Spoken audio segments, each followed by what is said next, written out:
Hello, what's up mga boss? Welcome back to my YouTube channel, Asil ni Kid Hill TV. So, sa video na to mga boss ay gusto ko lang ibahagi sa inyo ang aking kalaman patungkol sa pag-aalaga ng manok.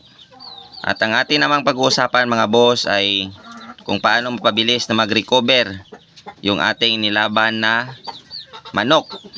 So, sa nakikita nyo yan mga boss, yung stag natin na yan ay legit yan na 8 months old. At yung babae na hinahabol niya mga boss, yan ay kanyang nanay. So, itong stag natin na ito na 8 months old, na January born mga boss, at ngayon ay September 27.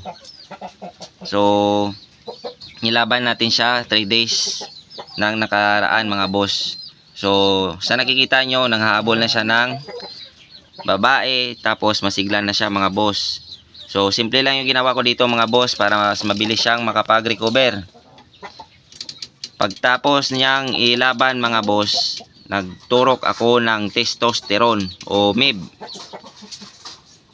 Tapos nagbigay ako ng amoxicillin mga boss.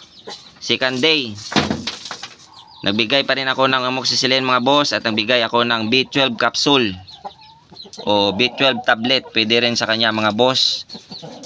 At third day mga boss, nagbigay tayo ng amoxicillin pa rin. Pagkatapos niyang kumain sa umaga, pagkatapos nagbigay pa rin tayo ulit pagkahapon ng B12 tablet or B12 capsule mga boss. At nagbibigay tayo sa tubig ng Selectrogen D+ o di kaya Electrogen na gawa ng Thunderbird or Selectrogen D+ na gawa ng sagupaan mga boss. So sa nakikita nyo mga boss, yun, wasak yung kanyang ulo. Legit yan mga boss, 8 months old. Tumabla ito mga boss, 1 oras at 10 minutes, 1 hour and 10 minutes yung pinalaban natin sa kanya mga boss. Legit, matibay. Kaya gusto ko siyang i-breed dito sa kanyang nanay. Pero sa ngayon, hindi pa siya handang i-breed kasi ilang araw ko pa lang to siyang inahanda o kinokondisyon dahil nakapagpasisyo tayo dito sa kanya mga boss. So tingnan nyo. Yan yung kanyang ulo mga boss. Dahil ika-third day niya ngayon mga boss, niligo ko siya. Kaya tingnan nyo yung kanyang ulo. Wala nang itim. Kumbaga yung itim sa ulo niya na dulot ng kanyang paglaban sa kanya ay natanggal dahil sa niligo natin siya kaninang umaga. So ngayong hapon mga boss ay magbibigay tayo ulit sa kanya ng B-complex. Dahil niligo natin siya kanina, magbibigay naman tayo ng B-complex.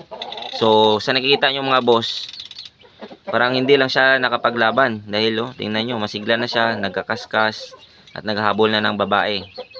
So sana ay nakatulong ito sa mga baguhan dito sa larangan ng Nikidel o Parawakan. At kung nagustuhan mo naman ang video na to mga boss, please subscribe to my YouTube channel at pahit mo na rin yung notification bell para lagi kang updated sa mga susunod ko pa na videos. At lagi natin tatandaan mga boss na ang sabong ay sports lamang. Huwag tayong mapakalulong sa sugal at lagi nating unahin ang ating pamilya. Hanggang dito na lang mga boss. Maraming salamat and God bless sa ating lahat.